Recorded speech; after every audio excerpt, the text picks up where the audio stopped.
Ipak, vjera, to je naš običaj. Vjerovati u vaskrslog Isusa Hrista i to je najjači običaj. Kroz Bibliju i kroz vaskrslog Isusa Hrista sve će nam se samo kazati. Mene niko nikad nije pozvao. Ovi neki ljudi koji se deklarišu, navodno hrišćani. Sada slušajte mene. U takvom vremenu da je bukvalno rat na planeti Zemlji. Dobrodošli u Dijalog podcast. Pozdrav svima, dobrodošli još jednom u Dijalog podcast. Pre svega želim da se zahvalim našim donatorima i našim sponzorima. Glina kozmetika, svi koji žele prirodne preparate bez hemije mogu da posete glinakozmetika.rs i uz kupon Dijalog10 mogu da ostvare 10% popusta na svoju prvu kupovinu. Tu imate šampone, sapune, stikove, pastu za zube na bazi gline, sve 100% prirodno i naša topla preporuka su oni. Zatim želimo da se zahvalimo Nutri-Smartu Beograd, ljudima koji prave sveže ceđene sokove, smutije, sad imaju i integralne palačinke i razne druge sveže i zdrave obroke. Obavezno ih posjetite u Beogradu, samo ukucite Nutri-Smart Beograd i vidjet ćete ih u Višnjićevoj 7 na Google mapama. I za kraj posebno hvala, evo kao što vidite, ovo što nosim, Patriot Serbian, momci koji rade dukseve i majice sa patriotskim motivima. Na njihovom Instagram profilu možete da nađete link i dodate njihov sajt. Tamo uz Dijalog 10 pa onaj procenat, znak za procenat, imate i kod njih 10% popusta i tu isto možete da poručite svoje omiljene, da kažemo, patriotske motive i majice sa takvim stvarima. Kao što vidite, ovo nam je jedan malo drugačiji ambijent i jako bih vas zamolio da se slobodno u narednom minutima i sekundama napišete da li vam se sviđa. Vidjet ćete, imamo malo opušteniju varijantu. Sada ćemo ovde s desne strane imati 2 gosta, dok ću ovako malo frontalno pričam ka vama i ovamo ka gostima. Tako da kažite ako vam se sviđa ovakav setup, slobodno dole u komentaru, pa ćemo s vremena na vreme da vidimo da pravimo i ovakve više emisije. Hvala još jednom, a sada krećemo na naše goste. U gostima su nam Vukojica Sandić, narodni guslar i direktor škole Gusala Sandić i njegova ćerka i etnopojac Marija Sandić. Pa da počnemo. Vukojice, Marija, dobrodošli prvi put ovako, da kažemo, ambijentalni Dijalog podcast. Hvala vam što ste došli. Pričat ćemo o tradiciji, o večeru gusala, posvećenom Njegošu, o vrednostima porodici i svim ostalim stvarima. Pa, eto, još jednom da kažem dobrodošli i pomaže vam Bog. Dobro vas našli i Bog vam pomogao i vas da vam Bog pomogao i hvala vam na pozivu. I je to tako uvijek kad me tako dobri ljudi kad me pozovu, uvijek se radujem. Ovo je mala ekskluziva zato što nikad nismo imali ovakvu postavku sa još 2 gosta, ovako imamo kauč, ja u foteli, tako da nadam se, eto, ako se gostima svidi ovakav pristup, pišite u komentaru pa pravit ćemo još, što kažemo, ovo je kao mala sedeljka u suštini. Dobro, ja sam uvijek volio da prtim i kad sam se rodio u mom Bobovu prtio sam snijeg do grla. To. Pa onda, evo i u vašem. Šta znači? Prtenje je... Da prvi prođeš, da prtiš, da napraviš prtinu. To. Da se evo, pravimo prtinu da vam budu po 2 gosta. Da nam prtina bude dobra. Pa da krenemo ovako, baš da krenemo malo od tih pitanja. Ovo je pitanje, imam pitanja za oboje i nešto za svakog od vas, ali ovo je pitanje za oboje. Tipa, da li smo Marija, mi, sad, 5. liga u odnosu na generaciju tvog oca Vukojice i da li ste vi, Vukojice, da kažemo, slabija, kažemo, generacija, kako mi to kažemo ovako žargonski, 5. liga u odnosu na vašeg oca Trivuna. Pa krenite kako god mislite. Šta je to što mislite da li se ove generacije, da kažemo, sve slabije i slabije ili smo nekako malo skačemo gore, malo skačemo dole? Kako vi gledate na današnje vreme? Teško je to kazati 5. liga, 1. liga. Ko je 1. liga, ko je 5. liga? Svakako generalno da generacijski slabimo. Da. A sad, da li je to 3., 5. ili 2., koja je to sprava koja će to izmjeriti, koja je to vaga koja može izvagati, koja to može izvagati. U ostalom i u onijem prethodnim generacijama isto je, uvijek je bilo, u svakom žitu je bilo kukolja. Da. Dakle, u najboljem žitu ima kukolj, zato postoje sita i rešeta gdje se sije i prosijava i tako dalje. Tako i sa ljudima. Svakako da slabimo, ja sam pričao to dosta puta i to je velika istina, da kad sam s mojim ocom pričao, pa evo, on je bio slabiji od svog oca, pa on je od svog i tako dalje. A kad kažemo slabiji, na što se misli konkretno? Prije svega na fizičku, na fizičke sposobnosti. Da. Dakle, lijepo je ona priča, hraniti se ovako, raditi ovako, živjeti onako i tako dalje. Sve je to sjajno. Međutim, mora neđe i gen da ima, mora čoveka i majka da rodi. Ne može džaba, ti može živjeti pod staklenim zvonom ili na vrhu planine. Odnesi ti vrbu i posadi na moje bobovo na 1600 ili gore na Durmito na 2600 metara, 2500 metara nadmorske visine, vrba je vrba. Da. Ne može da bude javor nikako. Da. Marija, šta ti kažeš, ti ja smo, kada kažemo, generacijski, ako bliži, pa ću malo ti, ali prema tom ocu prosto moram da vi. Šta ti kažeš vezano za to kakvi smo mi, jer smo mi mekši dosta u odnosu kad pogledaš tvog oca i te, kažemo, ljude koji su malo stariji? Pa ja sad u neku ruku moram da se složim sa tatom. Ipak je to tata. Moram da kažem da je u pravu, ali mislim da nije baš to tako da smo mi sad 5. liga u odnosu, nisam ja 5. liga u odnosu na mog džeda, jer koreni mog džeda su u meni. Da. Njegova krv teče u mojim venama, tako da ja mislim da je moj otac preuzeo dosta od svog oca, a onda ja od svog oca, tako da mislim da čak ni moje dete neće biti baš 5. liga u odnosu na mog džeda, a kamoli da sam ja. Ali ne mislim konkretno za vas, nego više za generaciju muškaraca, na primjer. Pa generalno, ako je slabi, više nekako isfeminizirani. Ja sam vidio sliku Trivuna Sandrića, to brkovima čovjek seče Turke, tako da meni je, baš se vidi da su ljudi bili tvrdi, čvrsti, jaki, moralni, kad kažu da, to je da, to nije. Način života, način ishrane, način vremena. Vidite, da li su, je li 5. liga sada ovo vrijeme, uopšte pričamo o vremenu, kada su snjegovi padali po 2 metra i tako dalje, a sad nema snijega. Nema snijega. Pa to, znači, da, nešto je se promijenilo, ali teško je to kazati, ne znam ko je izgovorio 5. liga, ali to je malo jaka, malo onako žešća konstatacija. A dobro, ljudi idu iz krajnosti u krajnost, ali to su ljudi koji su skloni nekim viteškim, jeli, oni bi da to nekako sve bude muški, ljudski, jeli. Da. Naravno, potrudite se. Poruka ne Vladimiru Trifunoviću, nego generacijama. Potrudite se, svašta se nešto može postići. Džaba si ti ovo što sam rekao za vrbu, Mara je dobro rekao, ovo što sam rekao za vrbu. Vrba je vrba, pa... Ali vidi, ako se i ta vrba dobro zaliva ili tako dalje, kad bi na Durmitoru bilo toliko vode kao pored neke bare, ta bi vrba, do duše teže bi ona odozgo, ona bukva sa Durmitora, mogla da uspijeva negde u bari, ali opet kad bi se isušila bara, sad sam ja to na taj prirodan način objasnio, to je sa ljudima. Imaš toliko knjiga, imaš toliko starih ljudi još uvek koji mogu da pričaju ovo, da te nauče, mnogo toga. Problem je što neće mlade generacije, posebno muškarci, neće dovoljno da uče. Da. Neće da uče. Uče, ali što reče doktor Petrović, u debilanama. A to je razvodnjeno, to je ta nauka, od te nauke nekad i glava zaboli, ali se... duh i duša ne napune. Jeste, a znate zašto vas pitam? Jovan Zlatousti je rekao, kaže, svetima budućnosti, ljudima koji su sveti, kaže, bit će mnogo teže nego nama u ovom veku. Znači, lakše je da živiš moralnije u 18., 19., 5. veku, nego da kažemo u 21. veku, gde su, da kažemo, đavolje iskušenja sve žešća i žešća, jača i jača. I zato sam pitao da li je u stvari pravi izraz donekle 5. liga, jer možda nije isto utakmica. Možda smo potpuno, da kažemo, u drugoj, na drugom nivou igranja.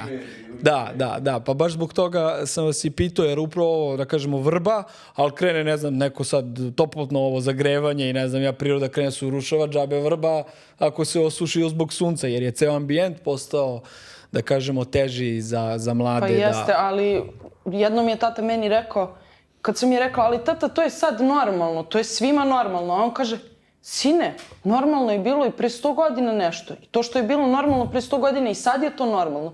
Što je bilo nenormalno pre 100 godina i sad je nenormalno. Mi smo krivi što mi prihvatamo nešto nenormalno da bude normalno.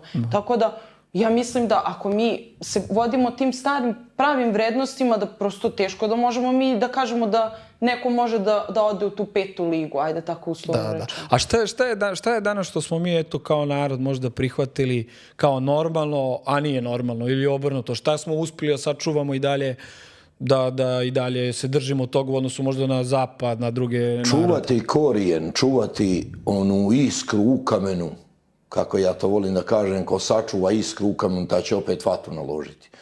Čuvati priču naših prađedova, čuvati te zavjetne vrline, čuvati ono da budeš jednostavno ne podlijegati svemu i svačemu. Ovo su vunena vremena. Šta je razlika? Vunena su vremena, brate. Šta znači vunena vremena? Slabo, vuna, meka vremena, pa meki ljudi. Kako onaj Indijanac kaže, jaki ljudi stvaraju slabije ljude. Slabi ljudi još slabije ljude. Slabi ljudi još nas... Pa onda mora doći. Okrenut će se ovo, ipak se okreće. Znači, taj ogromni točak istorije, ne samo istorije, nego našeg ponašanja, ajde pričamo ovako narodski, on je ogroman. I on se kreće. Taj istorijski točak naših predaka. Ali na njemu ga mi kačimo bezbroj tih malih i na njemu on škripi, ta istorija škripi nam, vazda nam je škripila. Ali bezbroj tih malih praporaca koje mi kačimo po tome od strane muzike, preko stranog ovoga, preko stranog onoga i tako dalje. Od lupe tih sitnih zvončića mi nećemo ni škripu, niti vidimo okretanje tog velikog točka. Moramo se malo bolje zagledati u osovinu tog točka, a ta osovina, to je vjera, kultura, tradicija, običaj, duhovnost, moralnost, viteštvo. Vidi, može se vitez biti, ne mora danas imati bitka.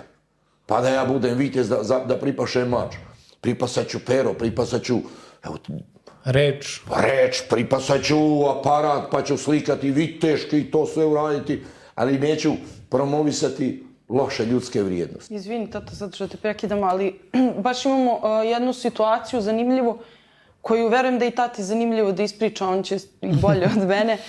Sad, ovo što mi radimo kroz školu gusala, kroz etno muziku, kroz gusle, kroz naše koncerte, prikaz ljudima koji dajemo, mnogi tu pronalaze nešto negativno u smislu, čak tata, kažem, će bolje citirati, imali smo koncerte gde su komentari bili sad će biti topovi. Kako tata beše? Bravo. To ćeš ti. Napravila sam ti uvod da ti to bolje Negde je neko pisao, kaže, eto mi smo napravili pravo guslarsko veče bez pušaka, sabalja, bez zvonaca i praporaca, bez topova, bez zastava. A to je kao neka kritika na konto vas. Naravno, to je sve ono što je na našem koncertu. Pazi, stidi li se to neko zastave? Srpske zastave. Ja nisam dovoljno albansku zastavu na koncertu. Pa sučin su ti Mojkovac, pazite, ja pamtim ogroman broj ljudi koji su bili, zapamtio sam na Mojkovcu. O Drugom svjetskom ratu, da ne pričam, te naše vitezove, četnike, te naše vojnike otadžbinske. Pa sam i sam bio u ratu i to bio kao dobrovoljac. Čega se mi to stidimo? Topa, sablje, puške, mača, čega? Što ja, nema tamo pera, kod nas se na koncertu nema ljepote, prikaza, istorije, kroz najljepše pjevanje, guslanje, vođenje programa. Pa vođenje programa je pola programa, neki ljudi kažu. Koji dobro umije da vodi program. Pa onda, da li je ljepše siđeti u praznoj sali ili u dekorisanoj sali? Imate i ognjište, i kolevku, i seno. Pa odakle smo mi to ponikli? Pored ognjišta ili pored, ne znam... Znači, to su vam zamerali. Pa čoveče, u stvari je poenta da mi na taj način, to je ono, znači držimo se te srži vere, tradicije, kulture, istorije, svega onoga što je dobro, samo što prosto malo se vremena menjaju, mi idemo u korak sa vremenom u smislu da mladi koji možda u kući nemaju priliku da to vide, da čuju, da im to bude zanimljivo. Prosto na zanimljiv način im prikazujemo nešto i upoznajemo mlade sa svim tim vrlinama. Ekskurzije. Organizuju se ekskurzije, vode djecu po 5 ili 15 autobusa, negdje u neko etno selo, bravo, treba tamo otići. Pa su ogromne pare se plate na jednodnevno ili trodnevno putovanje, a ti mu doneseš tu na Kolarac ili u neku drugu dvoranu, doneseš mu sijaset toga, da vidi kako je izgledala ta drvena kolevka, nema sad drvenih kolevki, da vidi kako je izgledala preslica, da vidi kako je izgledala karlica, to je ono što se vrelo mlijeko sipao da se napravi kajmak, da vidi kako je izgledala stupa za žito, kako je se nekad, nije bilo ovakvih mlinova, kako je to se žito ljuštilo, ta pšenica ili ječam, kako se ljuštio. To je bila stupa pa čuskija, pa se tuklo tijem, jeli, tako se... Da ljudi osjeti ambijent i te... Da vide, da doživiš i to sve možeš da vidiš na jednom od naših motora. Pa ta vatra, to ognjište, vratite one koji su zapamtili ognjište i vatru. Vrati ga u ona vremena mladosti, djetinjstva, gdje je odrastao. Pa kad gledaš onu vatru, govorili su mi ljudi, ma čoveče, osjetio sam miris one bakine pogače, iako nema tamo niđe pogače. Da. Ja sam osjetio gledajući onu vatru, pratila je me, prenijela je ona vremena prije 50, prije 70 godina, osjetio sam miris pogače. Ona kaže, ja sam i miris kajmaka, čoveče, iako ga nema tu. Ali svak voli da, kako je to patrijarh Pavle rekao, svak gleda ono što voli da vidi. Da. I ovo, kao evo večer je Njegošu, pa da pomene malo, dugo ga nijesmo pomenuli. Ljudi su čak, možda sam pričam ja to 100 puta, kada su dvojica raspravljali, jedan njegošolog i jedan anti, pa kaže nije valjao, pa nije mu, a ovaj njegošolog, on dobro izučio Njegoša. Pa ovaj šta god kaže, ovaj ga poklopi jer ima čin, ima argumente. Dobro. Čuješ braniti Njegoša od nekoga. Pa to može svak. Evo ti Gorski vijenac, evo ti Luču, evo ti pjesme, evo ti Šćepanama. Lako će se braniti. Kad je pričalo ga je onako uza zid, da nema ovaj kutkamu koji napada Njegoš, kaže, pa vala nije bio savršen, ni on. A šta mu nije valjalo? Kaže, imao je tanka koljena. Kad neko hoće da nađe manu i primjedbu, ali zato ko želi, onaj koji nije doživio prije toga, nije pored ognjišta, vidjet će kako su živjeli njegovi preci, kako su živjeli njegovi džedovi. Ja sam zapamtio ognjište, nije sam u kući, ali jesam u kolibi. Kolibi gdje se varilo mlijeko, znači prokuvavalo mlijeko. U Bobovi sad rade to najčešće u kolibama, jer taj kajmak ne može biti ni taj sir tako ukusan i miris kao kad osjeti se taj. On nije nadimljen. Nije to dimljeni sir. Nego je, osjetio se taj miris, on dobije tu boju drugčiju, on dobije taj kvalitet, tu miru neku koja te jednostavno razbudite. Probudite. Kao što i pekari, pored pekare kad prođeš, uopšte nijesi gladan, kad najdeš pored pekare, i istog momenta ogladniš čoveče zato što oni mirisi te jeli. Pobude i tako. Njegoš, 210 godina se sad proslavljate na Kolarcu, 11. novembra. Možemo li da ispričamo šta će tu da se desi? Ja iskreno, sad kad ste rekli ovaj ambijent, znam da predstavi neko i Karađorđe na binu izvedu konja i publika se oduševi. Tako da ja očekujem da i vi to još dignete. Imali smo sličnih ideja, ali nemoj sad unaprijed. Ali nemoj da nabacuješ Vlado. Ja bih volio u kojicu vas da vidim da uđete lepo na konju. Šta fali, šta možemo da očekujemo na Njegošovoj večeri, neko iznenađenje. I zašto je bitno da ljudi dođu, eto. Vidite, veliko veče, sjajno i luči ognja besmrtnoga. Dovoljno je kazati tu riječ, dovoljno se zamisliti pred tom rečenicom, sjajno je luči ognja besmrtnoga. Neko ko nikad niti je umro, niti će umrijeti, iako je on svijet mijenjao, jel tako? Neki su ljudi rođeni da vječito žive. Kako je to taman Njegoš rekao, svaki je rođen da po jednom umre. ali čas i bruka žive do vijeka.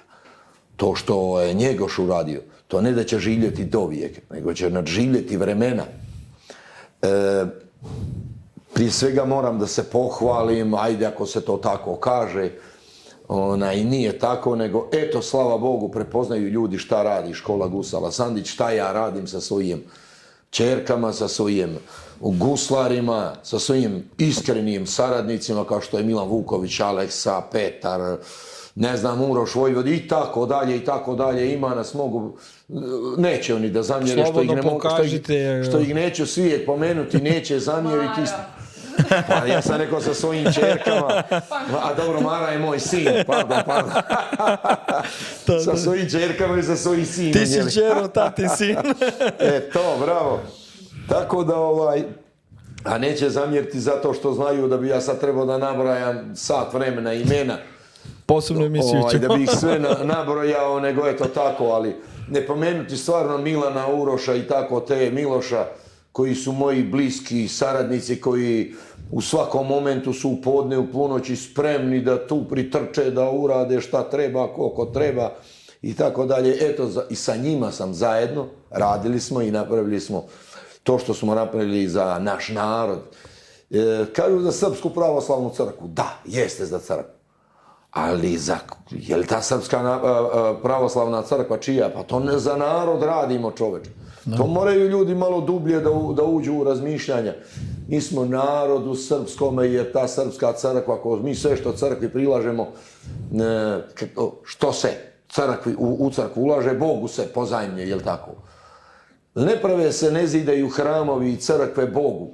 Njemu je malena i prostrana vasiona, čak je i Njegoš stigao u onoj svojoj luči da prošeta vasionom, jel tako, a kamoli sve dobri Gospod Bog, nego mi pravimo te hramove, da mi imamo gdje da se okupimo, da se Bogu, jeli tako, da lakše, bolje učimo, jednostavno da tu našu vertikalu duhovnu, da bismo lakše razumjeli Bibliju, da bismo lakše razumjeli svijet, postojanje i naše opstajanje.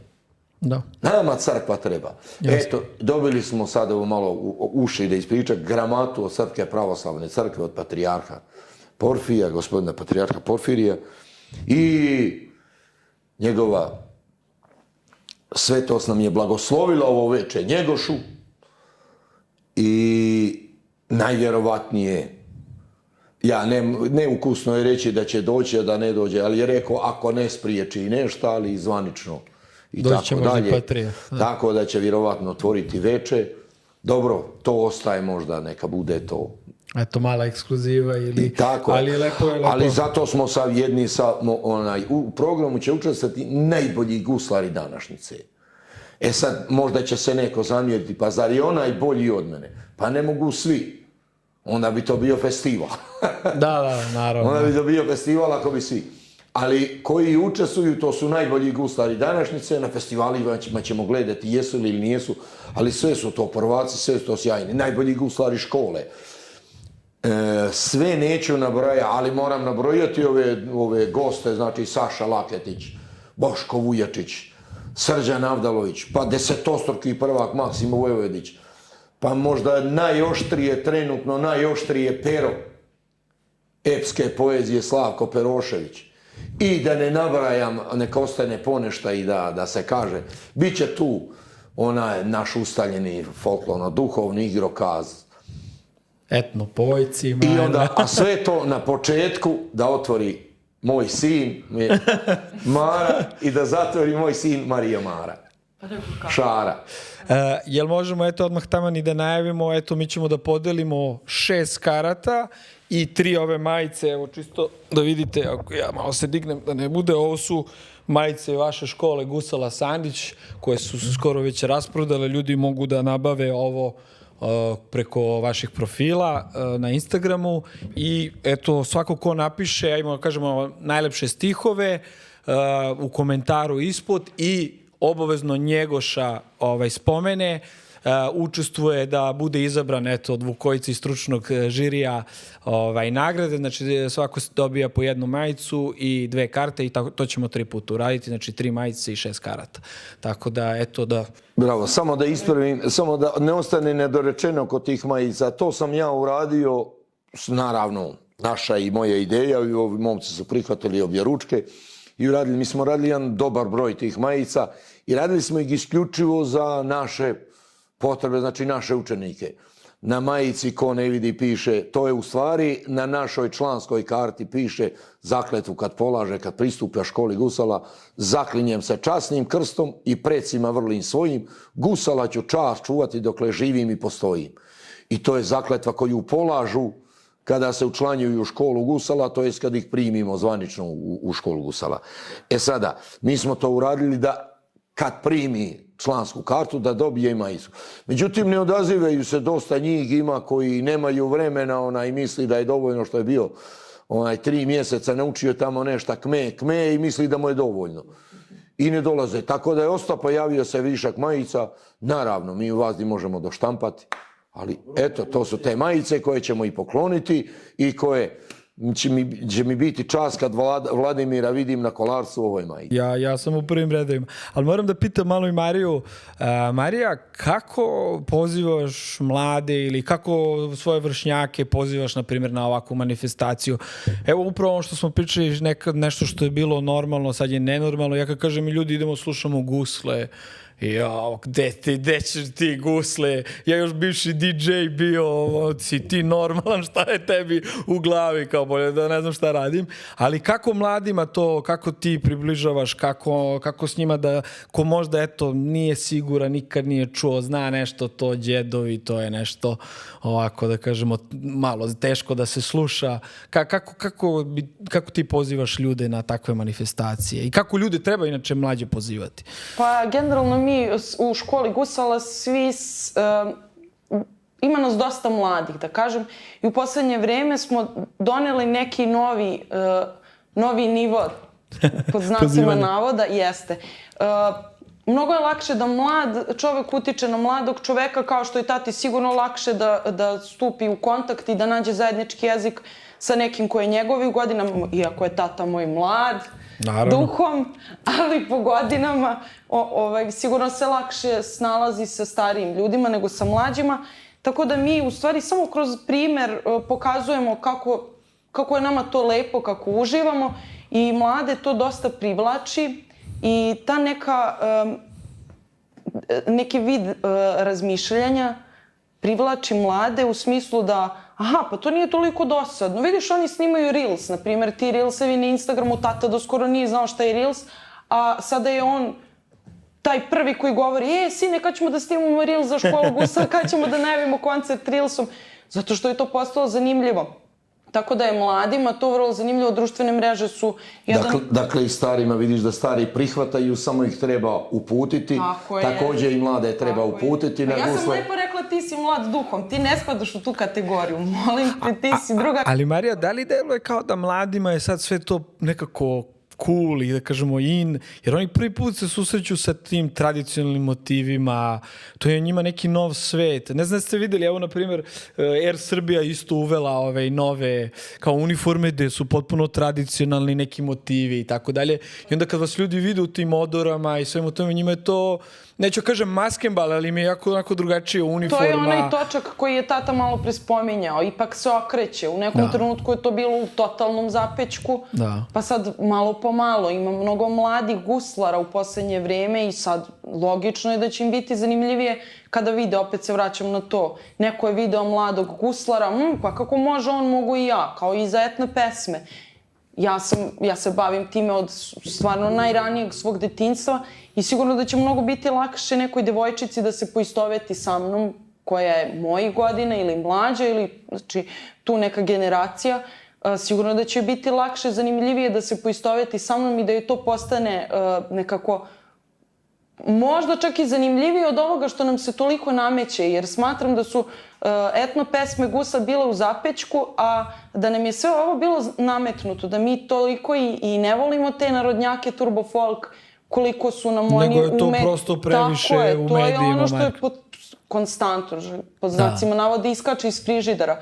Tako da mladi u stvari sad tek spoznaju da to možda i nije tako zanimljivo, a da gusle i etno muzika mogu da budu vrlo zanimljivi i da se vraćaju tim korenima, tako da taj točak se ipak okreće. Što ne znači da neće opet otići u zapećak ili doći do nekog... Ne dok sam ja živ, ja ti garantujem. Dobro ste se podelili, zato si ti PR, ti si glavno, da kažemo, zaštitno lice ove škole Gusula Sandić. I da, ja sam već vidio da ti tvoji videi i rilovi baš imaju puno pregleda, pogotovo kad to staneš ispred hrama Svetog Save, potpevaš nešto i tako dalje. Ali šta hoću da vas pitam još vezano za, evo malo da se zakačimo iza Njegoša. Navodno Njegoš je kao dete pisao tako neke zanimljive pesme, ali kažu to su bile kratke pesme nekog humorističkog ili da kažemo ne nekog posebno istorijsko vrednog karaktera, nego da kažemo obične šaljive neke pesme kao dečak i on je to uz gusle pevo. Da li gusle mogu da se prilagode bilo kakvoj pesmi? Bilo kako i ne mogu. Pa mislim, eto... Teška reći. Pa dobro, ne mislim na klasično vulgarne pesme, nego tako nešto pevaš, na primjer, o svojoj kravi, o, ne znam, o livadi. Pa da, može da. Jer uglavnom su sve herojske. Osmerac, ako je to dodaš još, to je 16-terac. Znači, može 16-terac. Postoje, znači, 10-terac je naravno, to je mjera našeg jezika, našeg govora, kamoli pjesme. I to je ono što gusle, to su gusle. Prije svega 10-terac. Sve se može, znači mogu gusle mnogo toga da urade. Ali svaki ozbiljan guslar će se truditi da sačuva ono što rekao iskru u kamenu. Jer prilagoditi gusle nečem drugom uopšte nije problem. Pitanje je sljedeće, prilagoditi ono drugo guslama. Da. Tu je problem. Da. I nije problem onome ko hoće da radi. Da se nadovežem na ovo malo prije pitanje koje se vezano i za Njegoša i ovo što je Mara pričala. Vratiti mlade guslama. To uopšte nije problem. Problem su oni stari koji misle da sve znaju i misle da generacije koje dolaze moraju njih sve da pitaju, a oni su vaspitani na nekim teškim, komunističkim, neprovjerenim, na najgori mogući način su vaspitani. Da, bezbožničkim vrednostima. Kada je, evo da vratimo malo oko Njegoša. Vjerovatno ti, Vlado, sigurno znaš da je Sveti Petar, to je stric Njegošev, Petar I Petrović, da nije dozvolio Njegošu da ide da se školuje na zapadu, već ga je upućivo prema Rusiji. Tako. Čak na samrti posljednja rečenica, onaj Svetog Petra Cetinskog, kada ga je Njegoš pitao, striko, a šta imaš da mi poručiš, ostavljaš me za naslednika, šta imaš da mi poručiš? On kaže, samo jedno, moli se Bogu i drž se Rusije. Vidite. Sada, poslije Njegoša, kada dolazi Danilo, gdje se Danilo školovo? Kako se tada vikalo, u Francuskoj. Znači u Parizu, u Francuskoj. I donosi nam neku drugu kulturu. Druge vrednosti. I zato druge vrednosti. Neuporedivo lošije gore. I evo već od tada počinje propast, jedna strašna nizbrdica koja se još nije zaustavila. Kada su došli konzuli, on ide ni manje ni više knjaz Danilo nego pod ostrogi i gvozdi. U Crnoj Gori, a možda i svukuda, slava mu i milo, Sveti Vasilij Ostroški, kod najveće svetinje, i onda naredi perjanici da dovedu svaki, to je tamo ovome i onome, kmetovima, da dovedu po jednu ženu svakom perjaniku, kao ti pravit će oni bal. Jer je on naučio francuskoj balove, pa onda da prenoće sa tijem ženama. Znate koja je to strahota, taj Zeko mali, to je duga priča, sad nije nam Zeko tema, vjerovatno njemu nikad neću ni praviti guslarsko veče, ali iako imam pjesama o njemu, jer ne volim tako te ružne stihove, ružnu. Da, on je crna mrlja. Eto odakle počinje, pa čak svoju sestru Janu i tako dalje, stio da i djecu baci od svoje sestre rođene u vatru i tako dalje. Ali evo baš to je dobro pitanje, znači strani komesari su dolazili u Crnu Goru, Srbiju, videli ko su, da kažemo, pametna deca Vojvoda i Vladika i nudili im besplatno školovanje upravo to u Londonu, Austriji, Francuskoj, pa čak i u Rusiji, i da bi ih oni uzeli za sebe i tamo obradili. Imam evo baš podatak da Đorđe Savo Petrović, to je bio sinovac Petra I, je otišao u Rusiju, trebao je da bude nasadnik pre Njegoša, međutim njemu se svidala Rusija i vojnički tamo činovi, posle je postao potpukovnik i samo je poslao pismo, neću da se vratim u Crnu Goru. Čak tako da i Rusija je, da kažemo, uzela neke naše najbolje možda buduće ljude. I ova priča što sad pričamo je jako relevantna zato što upravo šta se nama Vukojica ovdje i dešava. Mi imamo naše mlade koji konstantno žele da ide na zapad. I da kažemo, ne možemo da ih zadržimo na neki određeni način. Kako, evo, možda bude pitanje za oboje, kako da sad roditelji upravo zadrže mladu svoju decu ovde, a i onda, Marija, tu možeš da kažeš kako da mladi ostanu ovde, da ne odu tamo i zašto oni stalno hoće da idu tamo negde preko? Hoće li ja prvi odgovor? Kako god hoćete. Ajde. Evo ovako, to je tako jednostavno i lako. Gledajte šta ja radim, kako sam ja moju djecu zadržao, 4. Da. Jasno. Znači, priča, razgovor. Dijete nije, imam dijete a ja ću da gledam sada s drugaricama ili s drugovima da pijem već ko majka ili tata piće i ja idem u provod ili ovdje onda i neću ja da nabrajam te provode kuda oni sve idu. Pa čak neka ide na planinarenje, neka ide ne znam gdje, neka ide u crkvu. Da, otidi u crkvu, ali povedi dijete za ruku. Hoćeš na planinu, povedi ga za ruku. Hoćeš na neko loše mjesto, povedi dijete i kaže, vidi, ono što sam te juče vodila, vidjeli si kako je zanimljivo, to je crkva, tamo trebaš da ideš. A vidiš šta je ovo? Ovo je gad, ovo je ogavno, ovo ti je svijetli primjer kako ne trebaš raditi. Nemoj dijete, sine, ovo da radiš. Da. Dakle, moraš biti neprestano kao na mrtvoj straži, sada najveća je umjetnost vaspitati djecu. To su umjetnici. Nije umjetnik koji naslika, naravno da jeste. Onaj koji je napisao pjesmu, onaj koji je odsvirao, onaj koji je otpjevao, sve su to umjetnici. Onaj koji je kulu napravio i tako dalje. Ali to se lako može sve u jednoj kancelariji. Jasno. Da uradiš, da iscrtaš, da ovo malo pomogneš kompjuterom, ali dijete ne možeš u jednoj kancelariji da vaspitaš. Da, ali jasno, ali evo Marija, kako danas klinci gledaju YouTube, ti sama znaš, tu smo svi na društvenim mrežama i sad treba da ideš u crkvu, evo Baka Prase kao sin, to je poznat naš influencer u koji ne znam da ste ga ispratili, ali on je to sin sveštenika, Bogdan Ilica zove inače momak, otac mu je Nenad.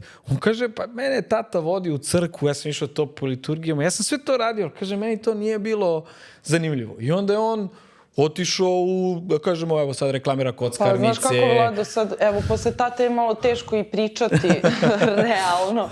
Ne, kako iz tvoje perspektive? Iz moje perspektive, sad si rekao to, ja, na primjer, od svog najranijeg detinjstva sećam se da tata, ne znam, on radi nešto, u nekom trenutku se bavio stolarijom, eto, to mu je bio, da kažem, hobi, zanat. I ja sad uđem kod njega u radionicu, on dok radi, on meni priča tako neku priču koja meni verovatno ne bi bila zanimljiva da on meni seo ispred sebe i rekao, slušaj da ti ispričam, treba da se ponašaš tako i tako, nego on tako nešto, ja ga pitam, a tata, zašto je ovo crveno?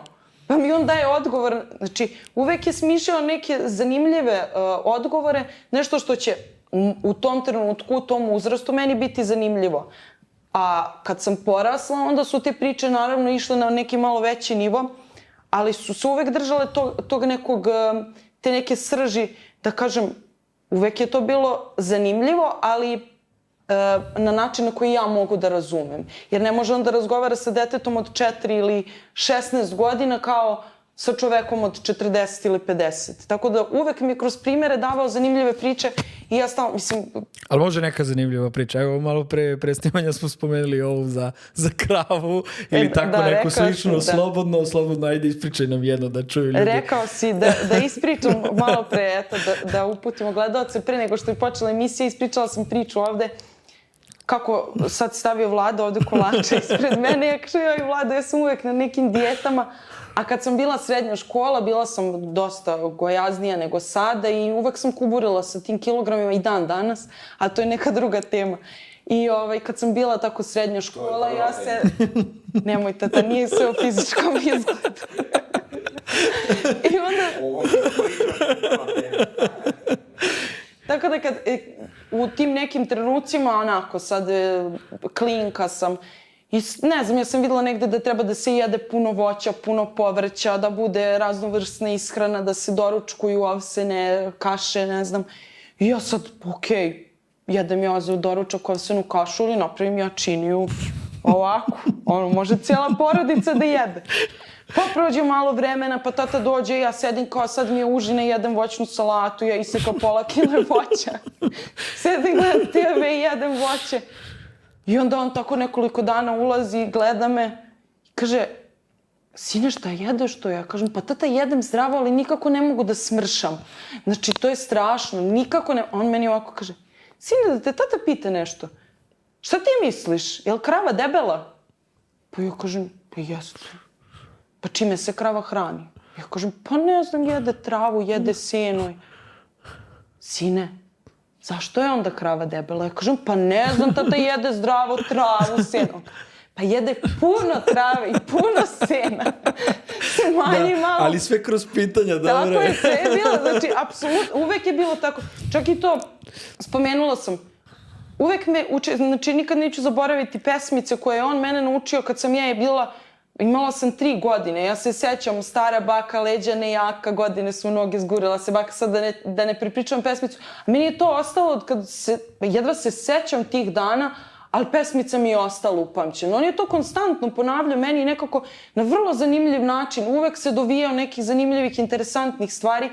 Tako da je mene zadržao ne da ostanem u Srbiji, nego prvo da ostanem u svojoj kući, da ne zaboravim da je on moj tata, ko je moja mama, ko su moje sestre, ko je moj djed, prađed, da ne zaboravim odakle potičem, iz kakve porodice. Kad bih imala sigurno neke drugačije vrijednosti, kad mi to sve ne bi bilo bitno, sigurno da bih tražila sreću negde drugde. Znači, ljubav je u stvari poenta svega. Iz cijele ljubavi nastaje... Jasno. Ali šta misliš, Marija, koliko opet bez obzira na porodicu utiču mladima škola i mediji? To što gledaju najviše na internetu itd.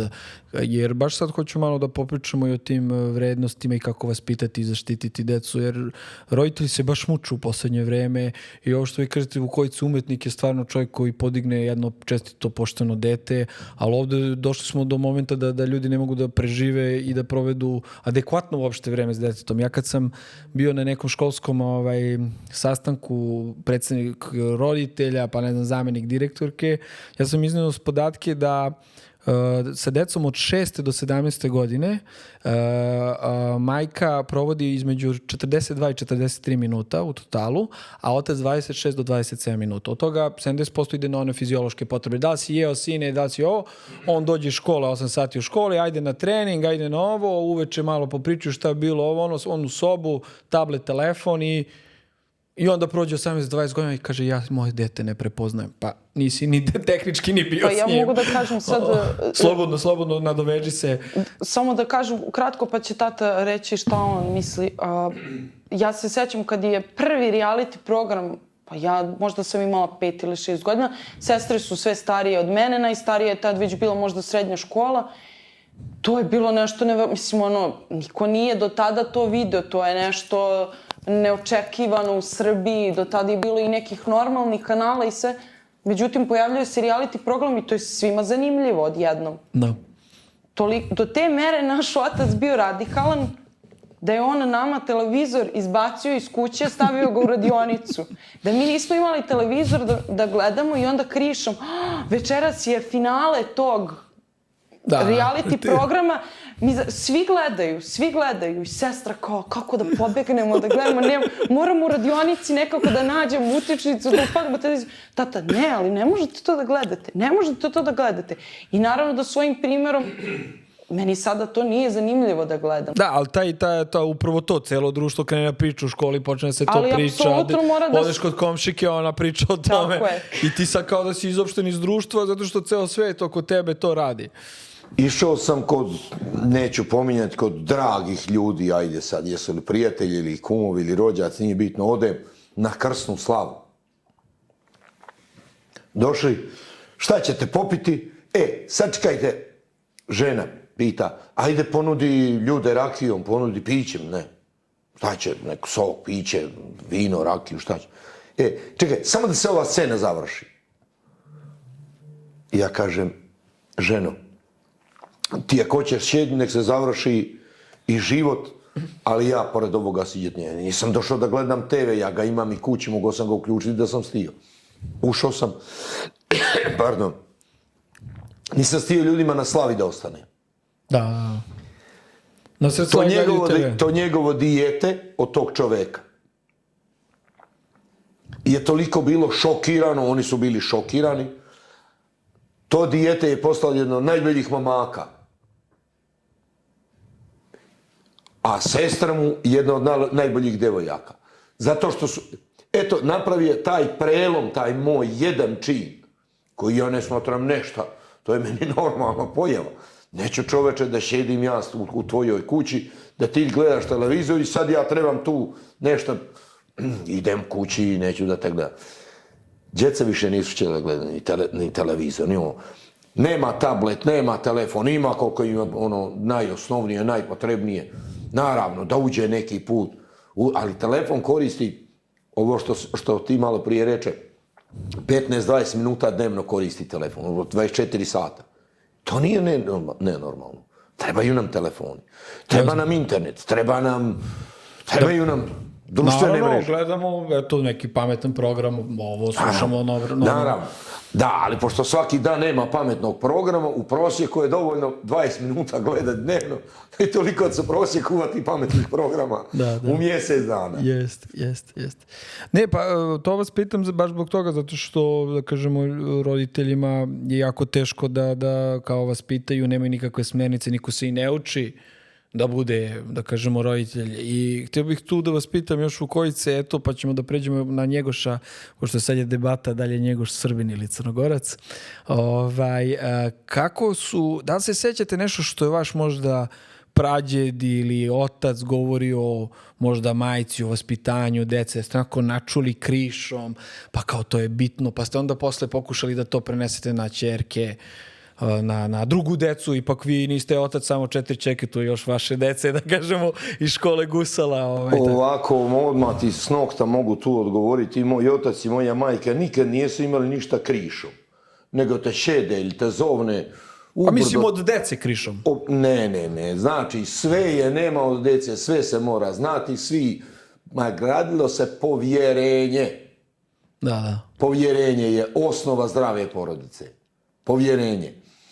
Naravno, nije povjerenje ako ja pričam tebi sve, a ti meni ništa. Da. Razumeš? Ali gradeći to povjerenje, znači povjerenje su gradili primjerima. Svojim primjerima. Nema. Zovete onaj, sad ja gledam, zvonite, reci da nisam tu, muž ženi kaže. I to kaže pred djetetom. I koje je to vaspitanje? Šta to dijete šutre?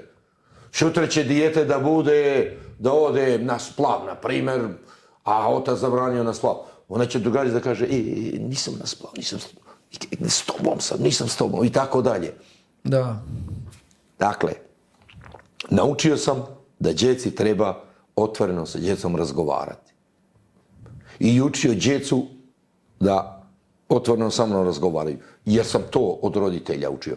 Dalje, ono što sam od njih naučio, pokušao sam prenijeti još jedno, da ipak djetetu nikad ne vjeruješ, maksimalno. Bez obzira što me nikad nije slagala, ja moram imati zadršku, da. dozu nesigurnosti da ja vidim, moraš provjeriti. Da. Moraš provjeriti. Eto, nije me nikad slagala, a i dalje sam je. I joj zna, evo, moja Mara zna da sam vas da bio negdje tu na ivici. Ja vjerujem je 100%. Čak, toliko je bio, ja ne, jer sam ja mezimica, nažalost sestre Ali, izvinite. Ma nemoj, to ti samo Ali ja misli. nisam imala tih problema, ali kad je najstarija sestra kretala u srednju školu, stvarno je bila vaspitana, nikad ga nije lagala, ali ona je bila, da kažem, probijala je led. Toliko je bio nepoverljiv da je, ona ode u školu, on kaže dobro, ide u školu, pa se on krišom ide po gradu i gleda da li ona stvarno ide u školu, pa onda dođe jedan dan, na času si, on dođe, pojavi se ona u kafiću, on dođe i kaže, evo da ti častim kafu, samo da vidiš da sam tu, uvek sam tu. I to je bilo isto jedan vid vaspitanja, nije izgrdio, ali ona svaki sledeći put kad bi htjela da ode na tu kafu, umjesto na čas, da li će se tata pojaviti? Onda zove tata, mogu li na kavu, možeš, gdje, s kim. I eto tako se povjerenje gradi. Znači, uhotiš ga u prestup, ajde tako kažem. I kaže, stani, ne kazniš ga, nego ga kazniš na drugi način. Ajde da ti platim drugaricama, ajde i po sendvič jedan, ali samo da znaš da znamo uvijek gdje. Ali htio bih da čujem od Marije, jel se dešavalo, na primjer, pogotovo kažemo kad deca malo porastu ili to srednja škola, mislim, ogromno je nasilje, devojčice hoće da napadaju dečaci, da je Vukojica morao da interveniše, da je morao da reaguje i to, i kako tu da se zaštiti deca, jer vrlo je problematično, pogotovo danas. Pogotovo danas, zato što, evo, ja sedim s roditeljima i kaže meni mama, ja ne znam šta da radim, imamo ju klinca nekog koji ide tamo skenira bar kodom deci da li nose original patike, ne originali, i ako nemaš original, oni ti skidaju patike. I sad kako ti to dete ne možeš ti da ga nalupaš jer bilo šta, da je uhvatiš njegovog oca, majku, šta da mu radiš isto. Jako je, da kažemo, majkama i roditeljima i očevima isto teško da izađu iz takvih situacija. A onda opet ko će, što vi kažete, Vukojice da ih držu u toj nekoj debilani za koju ja možda mislim da je najbolji da ih ispišu, ali kako ste to hendlovali takve možda, ne kažem da je bilo takve situacije, ali ako je bilo slično nešto, kako je Vukojica reagovao? Pa i to je jedan vid vaspitanja, jer tata isto voli često da kaže, vi niste moje ćerke, vi ste moji sinovi. Pa sad možda to nije baš toliko ni dobro da kažem, ali malo nas je vaspitavao da budemo i sinovi, ne samo ćerke, da ne budemo krhke, da ne umemo da odbranimo same sebe. Nego udri zakaz za obraz junački.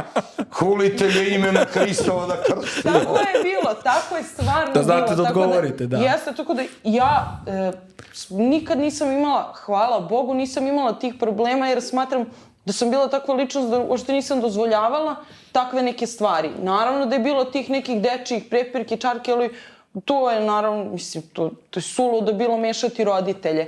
Ali uvek nam je bilo, ne daj Bože da tata mora da se umeša.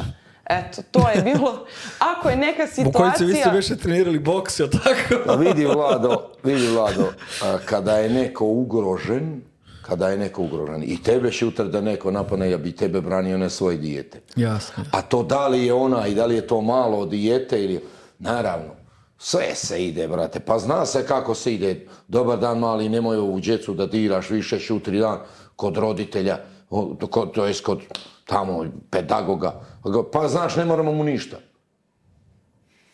Tata, mama, jel mu vi ne možete ništa? Ja mogu. Vidite, zatvor je za ljuda napravljen. Da. Možda će ovo izgledati malo drsko, ali kad ne mogu da shvatim, niti ću ikada shvatiti da može policajac da kazni zato što si popio čašicu rakije ili zato što je neki sporać tamo išao 30 na sata, ograničenje je 40, ti si ga obišao i on te kazni zato što si išao 45, da si sporaća obišao, a ne može da kazni dijete. Ne može zakon da se napravi u debilskoj državi. Država nije, to je moja otadžbina, ali zakoni su debilski da ne može da napravi, da ne može da kazni dijete. Ma kazni ga, čoveče, sve je podložno kaznama. Pa vidite ovo, evo baš sad pričamo, sad baš smo ušli u ekstremne stvari. Ne bi se mnogo toga desilo. Ali kažem vam, evo u Ribnikaru ovo što se desilo s ovim klinicima, mali uleteo, pobio ljude, nekoga ne kažnjava, samo su ga izolovali i ne znaju šta da rade s njim, na primjer. Ne znaju šta da rade. Pa nek ne šede u skupštini da pišu ono što pišu, nego neka šede i neka napišu i ovo što treba da napiše. Ja imam jednu anegdotu, sad setila sam se kad sam bila, nisam bila nešto strašno nemirno dete, u suštini bila sam više mirno nego nemirno i baš mi je mnogo trebalo da me neko isprovocira. I sećam se da 6. i 7. razred, znači realno sam bila baš malo dete, mada i ne toliko malo, već sam imala svoje ja u neku ruku. Bili su neki momci tu, dečaci u školi koji su sve maltretirali. Ja se sećam, to je mene toliko nerviralo da su oni su mene počeli da maltretiraju i onda onako u trenutku poludim, i tu se desi neka svađa. Nešto ti dobacivali i to. Je. Tu se desi svađa i između ostalog dođe do... Koškanja. Tako je. Dođe do fizičkog obračuna među nama. Oni su naravno jači, oni su dečaci.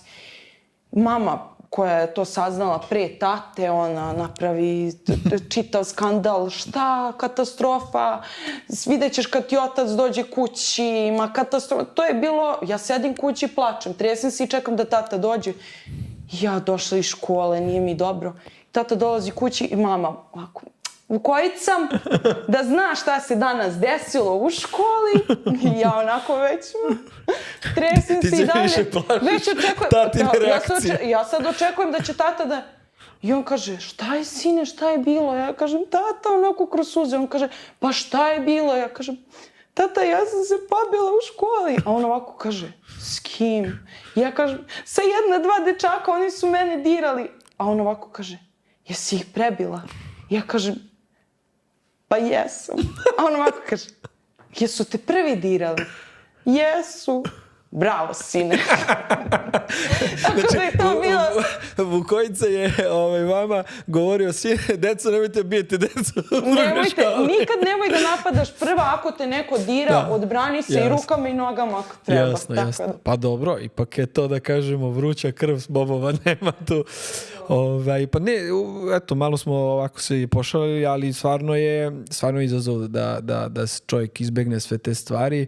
I htio bih sad da pređemo malo na, ako se slažete, na Njegoša, jer ipak jednim delom emisija je zapravo i njemu posvećenja. Vukojice kažu da Njegoš nije zapravo Srbin, da je Crnogorac, kaže da je potpisivao dokumenta kao crnogorski vladika, da to što se on izjašnjavao kao pravoslovan, da to nije bio nacionalni, da kažemo, entitet, nego je bio religijski i da on je čovjek Crnogorac, da nije Srbin. I vjerovatno je priznao NATO, taj koji je postavio to pitanje, i vjerovatno je rekao Kosovo je država. To ako govore neki intelektualci tamo na RTCG u Crnoj Gori, kažu da on prosto tako potpisivao se i... Tim intelektualcima treba oduzeti ono i n, pa nek ostane telektualac. Telektualc. Pa čoveče, nije Njegoš bio Srbin. Jok, nego je taj intelektualac bio Srbin. Ili Crnogorac. Vidite, živjeti u jednoj opštini. Jeste stanovnik te opštine. Kako se kaže kad se neko sa Dorčola, grupa i oni sa Žarkova kad se potuku? Potukli se ko? Dorčolci i Žarkovci, jel tako? Da. Ili su igrali fudbal Dorčolci i Žarkovci. I šta su sad ovi? Nijesu Srbi zato što su Dorčolci ili oni nijesu Srbi zato što su Žarkovci? Da. Rodio se u Crnoj Gori, naravno da je Crnogorac. Pa nije Njegoš bio predsjednik, to je vladar Srbije od Crne Gore. Naravno da se morao potpisati vladar Crne Gore. I Brda. Naravno. Pa bio je i vladar i Brda. Da. Ali ako je se potpisivao kao duhovno lice, da li je pisao vladika i tako? Jeste, jer je bio vladika i vladika Crne Gore. Nije bio patrijarh, pa da se potpiše, jeli? Da. A to što nije se izjašnjavao ovako, koje su najčešće izgovarane riječi u Gorskom vijencu? Kosovo, Srbin, Obilić. I kroz njegova sva dijela. koliko pjesama ima. Mislim, sad baš je suludo da sad citiram njegove pjesme. Ali zato na Kolarcu 11. novembra će biti mnogo toga. Prvo će biti pjesma o Njegošu, savršena, u kojoj je rečeno sve o Njegošu. Kada bi je sada citirao, onda... Ako hoćete, možete slobodno malo. Ako hoćete, što kažu, da bacite teaser. Vidi, Vlado, da imam da Kolarac ne košta koliko košta, ja bi to istirao. Onda je ekskluziva. Znate da nekad nije se šćeli Zvijezda i Partizan ne prenose utakmicu da bi došli gledalci na stadion. Da. I ta su vremena bila kad nije Zvijezda i Partizan, kad nisu mogli da napune stadion. Da. Pa nisu prenosili, derbi neće biti prenošen, da bi došli gledalci na stadion. Tako, da gledaju. Dobro, onda ćemo da to ostavimo za... Tako i ja. I ja sad taktiku igram kao Zvijezda i Partizan, dok ne ojačam koliko Zvijezda i Partizan. Ali, a šta kažete za to da to kao nije, da kao... Šta mislite, evo sad ide popis, pomerili su ga malo, ali ide popis u Crnoj Gori, kažu ne, kroz Crnu Goru, to je bio popis da su se ljudi samo izjašnjavali pravoslavno i da to nužno ne znači da su Srbi.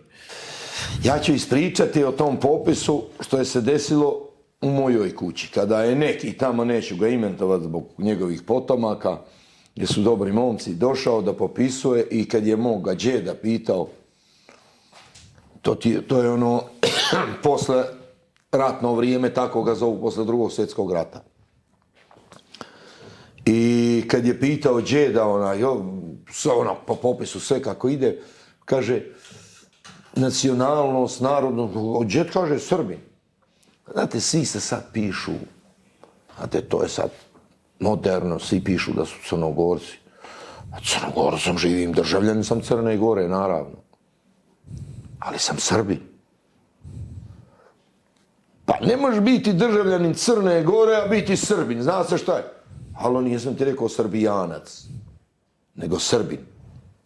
Državljanin sam Crne Gore i Srbin sam. Ma ja ću ipak napisati da si Crnogora, znate, Siso, pa onda počne da priča, pisao se, ne znam, i sela neko. Vlade, Janko, Marko, Petar, nije važno. I odjednom šamar. Tresnu šamar popisivaču, on se trže, šta bi? Šta mu udari? Pa ja imam svoje 300 godišnje kumstvo, ti ćeš sad da mi kumuješ, da mi predaš ko sam i šta sam. Ja sam bio tako. Da. To se pamti. Da. To se pamti. Eto, to je jedna poruka popisivačima u Crnoj Gori, a i onim koji trebaju da budu popisani. Ako živiš u Crnoj Gori, mogoš da živiš u Kolibi, pa jesi kolibari. Ako živiš u Uštali, jesi vo. Ako se pa jeste rod. Koliko je se djece rodilo u njivi? Pa nisi krompir, niti onaj, zato se rodio žena okopavala, evo, jedan vitez, evo ja ću vam ispričati sad slobodno. Vitez, onoga 90. godina rata, Milika Dačević, Čeko, njegova mi je majka, Bog da ju dušu prosti, ona nije živa, Čeko Dačević je živ.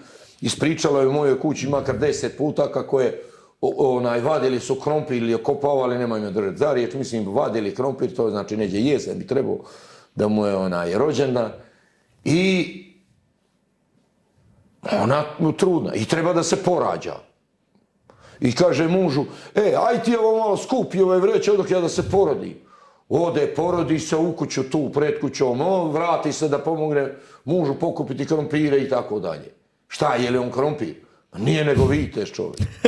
Da, kako su žene bile jake. Znači, da je krenuo neko u avionu, porodio se, bili to dijete, bilo pilot ili stujardesa. Rodio se u Crnoj Gori, ti si Crnogorac po mjestu rođenja.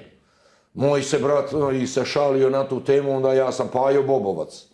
Kako Bobovac ne postoji tana kad su popisivali zadnji popis, što je do sad bio. Pa kad može onaj da piše Alija i da je Crnogorac, onda sam ja Bobovac. Što? Rodio se. To je kukavičije jaje koje je potureno. To su samo političari radili, jer zavadi pa vladaj. Dakle, da krene brat na brata.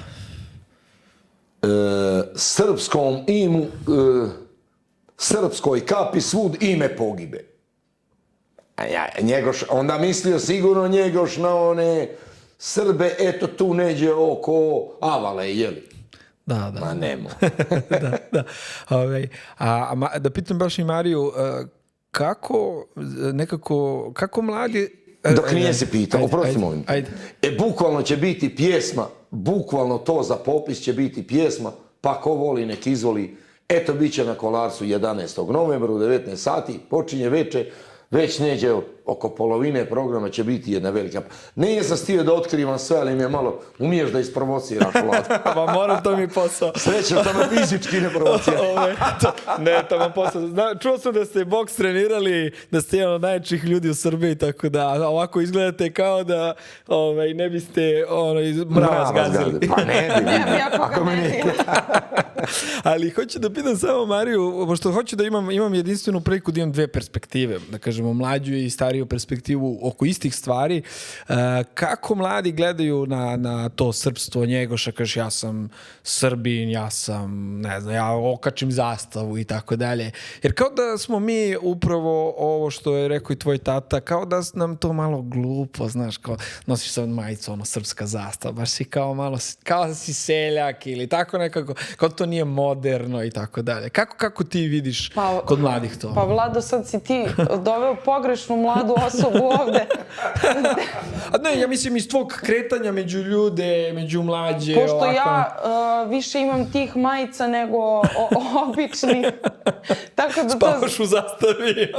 Nama zastave ispred kuće se vijori, imam sve majice sa srpskim obeležjima, ne sad zato što se ja nešto preterano kao hvalim time, ali što da ne, hvalim se, jeste, ponosim se, dičim se, ali ne stidim se. Ali da, ima toga i opet to je, kad se vratimo na početak cele priče, to je do tog vaspitanja.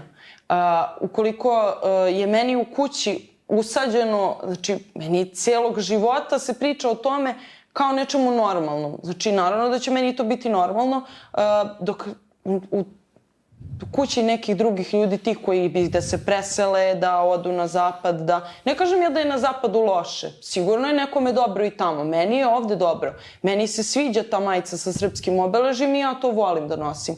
Sad, da mi je verovatno kod moje kuće bilo drugačije to sve plasirano, pretpostavljam da bih i ja bila jedna od tih.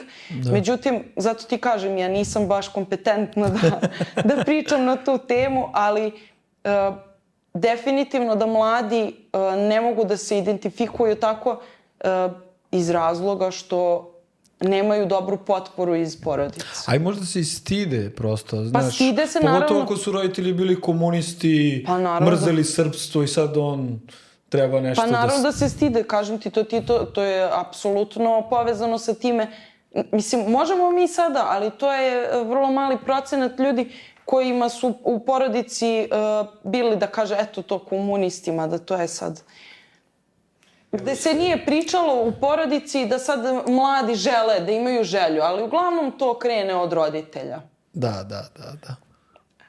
U koji se dodate nešto? Da se vratim još malo na ovu, postaviti prerano pitanje, Mari, ali će ovo jednu strofu iz te pjesme, kaže, koja će biti. Vladika je Rade Tomov napisao Vijenac gorski, bio Srbin nad Srbima, a vladika crnogorski. Da. Srbina se... Sve je rečeno. A smemo malo Njegoša da kritikujemo? U jednoj strofi to je intelektualcima odgovoreno. Ali možemo malo Njegoša da kritikujemo bez fizičkog obračuna. Ajde, probaj. Kažu, Njegošu najviše zameraju što je uveo porez. Prema, da kažemo, modernim shvatanjima tada na zapadu je to bilo normalno i dosta se sukobio, koliko se sećam, sa raznim plemenima, jer em su oni bili, da kažemo, plaćali porez od Turaka ili harač, kako god, i onda je Njegoš još to uveo. Kako vi to gledate na to? Ja bih pitao da li je tada bilo poreza na istoku u Rusiji. Da li je poreza bilo? Na istoku u Rusiji. Pa bilo je. A vidite koliko se podvala, kako na svakom koraku, svakom trenutku, svakom sekundu pokušavaju poturiti kukavičje jaje. On je se zamjerio zapadu i on nije volio zato što je zapad. Ne, kao da je preuzeo. Pa uveo je istok. U vrijeme kad je Njegoš uveo porez, uveli su svi. A što? Čuješ? Što su uveli? Zato što su bili opkoljeni Njegoš da nije, šta je, dobio je nekakvu pomoć od Rusije, on sad nije mogao ništa da uradi. Morao je da naoruža vojsku. Da. A odakle je Njegoš imao? Čim je on morao da postavi stajaću vojsku? A okolo se postavljaju stajaće vojske. Nije Njegoš bio lud, nego vrlo prozorljiv, pa je vidio da će Austrija. On je dobro sve isprognozirao u svome mozgu. On je s Bogom razgovarao. I ako iko s Bogom razgovarao, Njegoš je razgovarao. Kao što je Mojsije. Dobro. Nije slučajno Luču napisao. Dakle, moramo se naoružati. Čim ćemo? Gladne godine. Što su bile gladne godine? Ma gladne bi sad da toliko stanovništva, bio je ogroman broj stanovnika, mali prostor, krš, nema šta da rodi. Ovaj kuka sad ima 70 krava u neđe u Leskovcu ili ne znam gdje, nije važno, neka je i u Bobovu, ali mislim da je neđe. Kaže, imam 70 krava, neće država da mi napravi štalu. Pa prodaj 17, prodaj 30, pa napravi za njih 4 štalu. Da, ali porez je narodu, čim je Njegoš mogao napraviti išta? Čim je mogao da napravi? Kad je i Njegoš, kad je njegov Tomo, otac, okopavao krompir i nije imao mnogo više zemlje nego bilo koji obični seljak. Kasnije kad je uveden porez, pa kad je knjaz Nikola krenuo, pa onda se malo bogatilo i jačala zemlja i naoružanje se uzimalo i topovi i zato je knjaz Nikola prvi je uveo onoga Gaserovca, zato se zove crnogorski Gaserovac, pištolj sa 5, kolaš sa 5 metaka, Gaser, zato što je Gaser austrijska firma. Zato je Gaser odakle. Jeste, ali vidite, jedna zanimljiva anegdota. Knjaz Nikola je otišao u Austriju i kad je vidio obilazio je sajam oružja. I kada je vidio taj pištolj, to se njemu se kaže, pa dok onaj napuni jednom opale, ovaj može 5 puta odmah. Ovo će mi osloboditi zemlju. Ovo će mi zemlju proširiti. I pita toga, taj je se Gaser, ne znam kako ali Gaser je se zvao, da li je ime ili prezime, slabo znam za to. Pošto ti je ovo toliko, a koliko si napravi ovoga, 2500 komada. Otkupljujem sve. Koliko? Kupujem ti svih 2500. Oni stali, kupuje se 5, 10, 50, on otkupljujem ti svu proizvodnju. Sve što proizvedeš u ovoj godini, pod jednim uslovom, da više ovo ne proizvodiš, daću ti duple pare. Da dobije pare. I knjaz plati, zato se zove crnogorski, jer je nikoga nije imao nego Crna Gora. Jedina serija, a Gaserovac, pošto je po Gaseru koji je ga proizveo.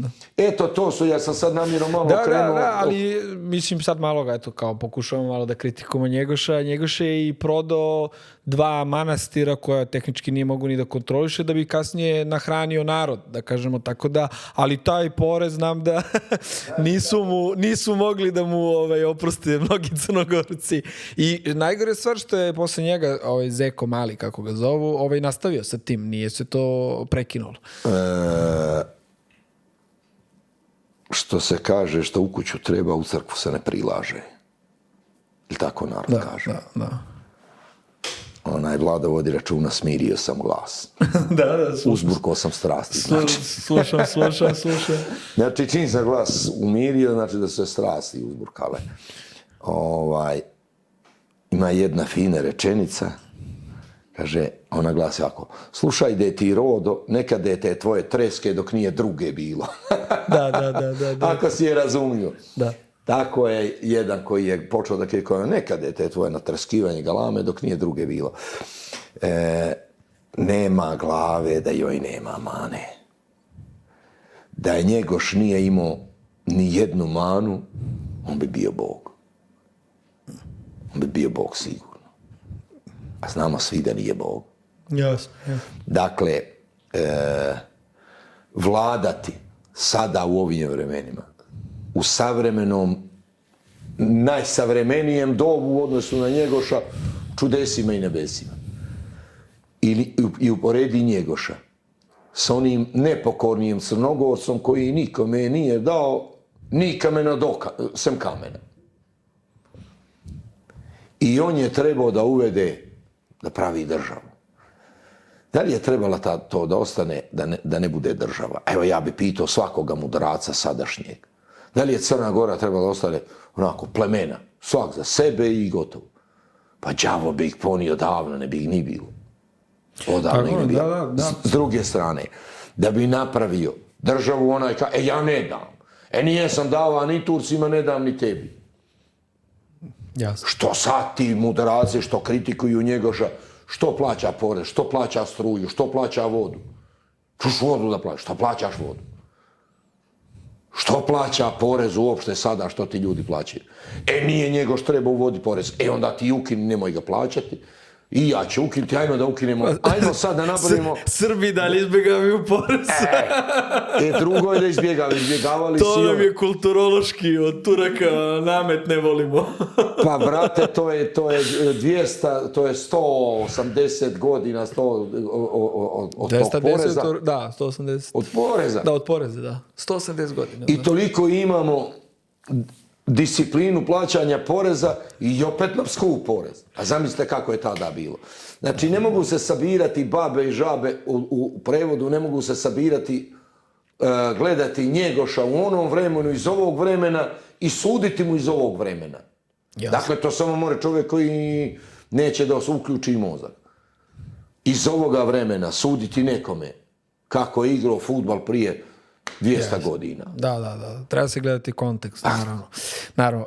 Ako se slažete, baš smo se lepo raspričali, ako se slažete da pređemo na pitanje gledalaca, već smo na sati 15, želim da dam priliku publici, svako ko podrži Dijalog podcast na Patreonu, može uvijek da postoji i našim gledalacima, našim gostima pitanja i da učestvuju u kreiranju ovog sadržaja, mada možete generalno i ovako, mi dopuštamo kad su dobra i zanimljiva pitanja, pa ako se slažete da krenemo na pitanja gledalaca.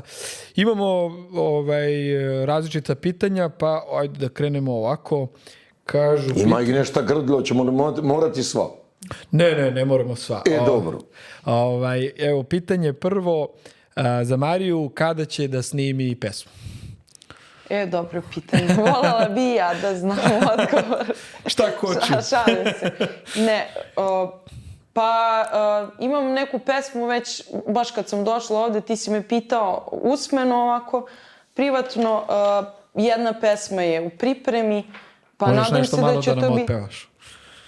Ako nije. Od te pesme? Koju god želiš ti, koja valjda treba da izađe. Koliko ih imaš, ne znamo. Ta pesma koja treba da izađe, tu pesmu priprema jedan divni gospodin za mene, a kada se ta pesma bude pripremila, svi ćete vidjeti o čemu se radi. Bravo. Nije ovaj divni gospodin, ako je to odmah asocijacija.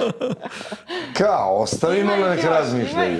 Ima još gospode. Dobro. Tako da, nadam se, ali u suštini otvorena sam stvarno za sve saradnje vezane za pesme, zato što je vrlo teško naći dobar tekst. Ne sad toliko da to bude nešto etno, da jednostavno teško je naći tekst gde nema nekih suvišnih reči, gde nema nekih gluposti, da tako kažem. Vrlo je teško to i otpevati, i doneti, doživeti, tako da pozivam i gledalce ukoliko imaju neki dobar tekst, mogu da ti pošalju. Tako je. Dobro, mislim da ova pesma Veseli se srpski rode je postala himna, na primjer. Sad trenutno Ivica Dačić je rekao, kao neko koji iz tog šinjela, da kažemo, komunističkog, rekao da je Danica Crnogorčević nacionalno blago. Što je meni nevjerovatno da čujem, ali dobro, Ivica možda samo to ovako reklamom, kao, ali ipak on, da kažemo, naginje ka srpstvu puno.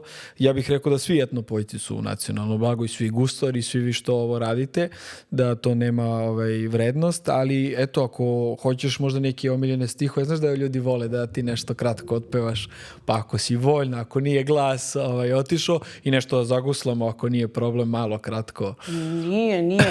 Nije, uvek je niko peva zlo ne misli, nikakav problem. Možda bismo mogli sada tata i ja da otpevamo jednu pesmu. Možda ti zajedno, naravno.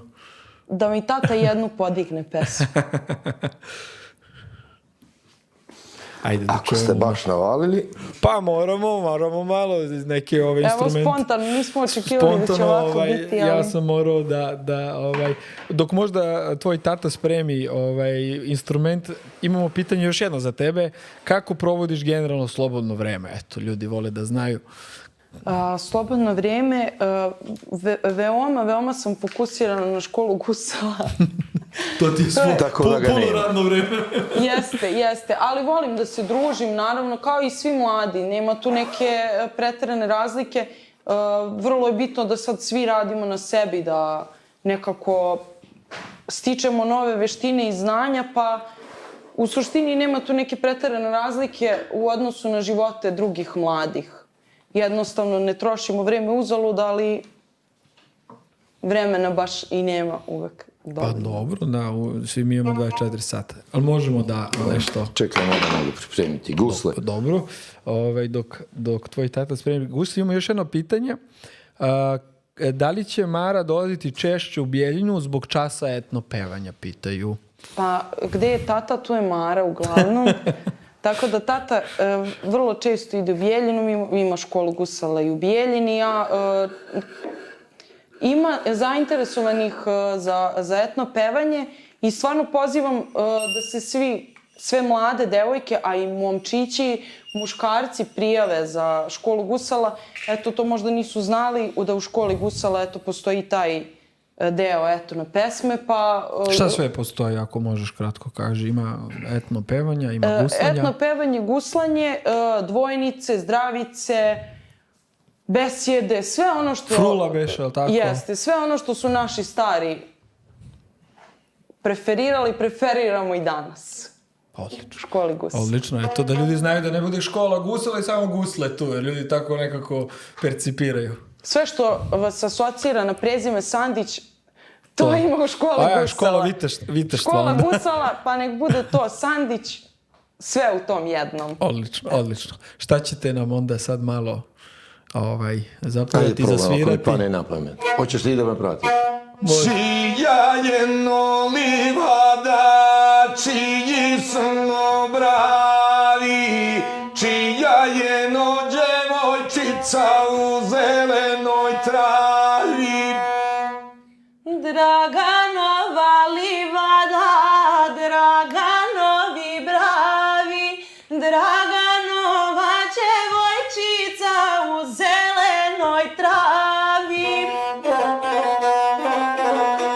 Aj zapjevaj djevojko, aj zapjevaj mlada, vodi dušo vukove od bijelog stada.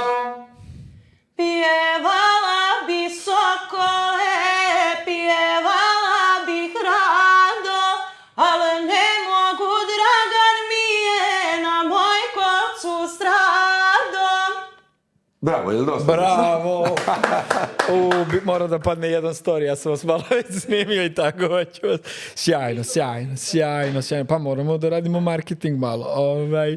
Imamo pitanje, hoće li biti guslarskih manifestacija u inostranstvu? Eto, dijaspora se malo interesuje. Hoće, ako Bog da ima im nekih poziva, ali nekako se i zovu i ustručavaju. Kad bi moglo nekako da odemo mi, da preletimo bez aviona i helikoptera, a da im preletimo ovako, onda bi bilo. Šalim se malo, zovu neki ljudi, ali ne možemo mi sve da prihvatamo a već je bilo, nedavno smo bili u Mađarskoj, bit će. Biće svakako. Ko pita nek zove, ako se dogovorimo, ako nam daju povoljne uslove, šta to znači? Nemamo, ne ide u naš auta na vazduh, mora da... Da se obezbedi za organizaciju, naravno. Tako je. Evo imamo pitanje, možda ste ovo u kojici nekad i ranije govorili, nisam siguran, da li su starije gusle ili mongolski morin hur i šta možete reći o guslama sa 2 žice? Eto ima jedno tako neko tehničko malo pitanje. Da li su stari, ja se nijesam tijem dijelom bavio, niti sam ispitivao. Pojma nemam koliko je taj mongolski, one mogu možda juče nastati, ja pričam paušalno, ili možda prije 1.000.000 godina, tako da nemam želju o tome ni da govorim iz prostog razloga, zato što nikakav instrument ja ne želim da poredim sa guslama, a opet iz drugog razloga koji je prvi, zato što su gusle prve i najprve srpski instrument i jedini, i ne pada mi na pamet da otvaram školu mongolskih ili bilo čih drugih instrumenta. Tako da gusle postoje dokazano da su stare koliko i Biblija. Kad smo kod Biblije, imamo i to pitanje. Vaše mišljenje generalno o Bibliji, koliko je čitate, da li je čitate, pošto ljudi, mislim da je Biblija postala sve popularnija među mladima ponovo. Dosta je i doktor Mirlju Petrović to popularizovao, govoreći o tome po medijima, a već vidim ja i neke mlade influencere, tiktokere koji već javno čitaju Sveto pismo na društvenim mrežama. Šta vi mislite generalno o tome i koliko je Biblija bitna u srpstvu, da kažemo? Jer mi smo onako više i tradicionalno narod. Nekad više volimo možda malo tradiciju nego klasičnu Bibliju. Mogu. Vidi ovako, Vlado. Postanje je postanje. Ja sam to kroz ono, nego ljudi neće da vjerovatno nijesu dovoljno, ne mogu razumjeti onu iskru u kamenu. Ko sačuva iskru u kamenu će opet vatru naložiti. Biblija je neka iskra naša. I mi nju moramo i čitati i tako dalje. Ima tu jedna druga stvar koja pametnog čovjeka često puta zna da iznervira. Ali prije toga ću reći da nekad mnogo može da bude malo. Tome gledaocu i tim svim koji to tako žele da postavljaju takva pitanja. I tim koji na društvenim mrežama čitaju Bibliju. Što ja nemam Bibliju ili ti ili neko dijete nema. Nije ona skupa da se kupi. No. Nemoj čitati Bibliju previše, nego živi po Bibliji. A to što je čita i meni je tumači. Da. Ma nemoj. Ako čita Bibliju, taj koji čita Bibliju, pa je tumači na društvenim mrežama, da li u Bibliji piše da se treba ona tumačiti po društvenim mrežama? Ne piše. A ako ti isto uradiš, ali to u Bibliji ne piše. Pa ne piše ni da treba Bibliju tumačiti po društvenim mrežama. Pa što je tumačiš? Dakle, čovjek se mora prilagođavati trenutku u kome se nađeš. Ako me neko objesi za noge da visim, ja ću morati tražiti drugčije ću disati, dijafragma je drugčije okrenuta. Organizam će se prilagođavati onome trenutku u kome se našao. Ako si u vodi, ajde, hodaj. Što plivaš, brate? Pa što plivaš? Hodaj. Našao si se u vodi, moraš plivati. Našao si se riba, ako se nađe na suvom, mora da vata vazduh, nema vode. Dakle, slijepo. Biblija nije slijepa, osim za slijepce. Biblija je vrlo zanimljiva, okata i mi je moramo truditi se. Mi se moramo truditi da se što više, što bolje i što ljepše prilagodimo tome, ali je nemoguće u svakom trenutku, na svakom mjestu i u svakom momentu. I neka dođe stručnjak da mi objasni da je moguće. Evo, rekao koliko vode, našao sam se u vodi. Rekao dovoljno. Marija, želiš nešto dodaš? Dovoljno. A izvini, šta? Vezano za mlade. Šta bi dodala? Šta bi dodao čovjek koji hoće? Živimo u vremenu elektronike. Da. U vremenu Biblije nije bilo elektronike. Da. Ali Biblije ima i sada. Gospodo moja, pa treba koliko god je moguće živjeti tako. Da. Dobro, evo imamo pitanje, gdje se polaže test za budućeg muža i da li je Marija spremna za udaju? To je opet pitanje za tatu. Vukojice, sve neka provokativna pitanja. Uopšte nije pitanje provokativno, no je taj tokmak neki koji je postavio pitanje, ja mu se izvinjavam. Čuš, gdje se polaže test za onaj, gdje se polaže test? Pa možda ljudi hoće se prijaviti. Čim ima takva razmišljanja, taj ga neće položiti pa ovaj odmah na test, više ga položiti ne može. Dobro. Čuš, gdje se polaže test? Pa nije... kak je to, maka imamo, majstvo. Dobro, pitanje. Ja na ta pitanja ne smijem Da odgovara se. Dobro. Pitaju što nema više vašar u Bobovu. Jel ga ima ili ga nema? Čega nema?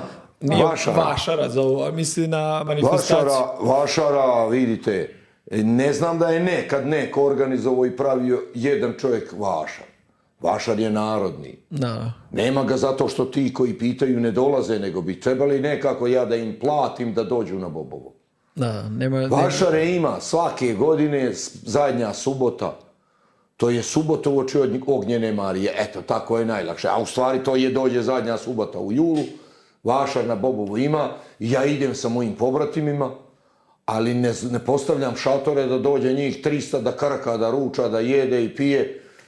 Namjerno sam ga uveo u to vrijeme, sam tražio i dogovorio se da ne bude u postu. Da oni koji vole da krkaju meso, da mogu da donesu roštilj, da prave roštilj. Ali on neće da donese svoj roštilj, no čeka da mu ja. Ne znam što bi ja nekome napravio sabor na Bobovu, da on jede. To je bio način da privuku. To je bio način da narod krene da radi. Da.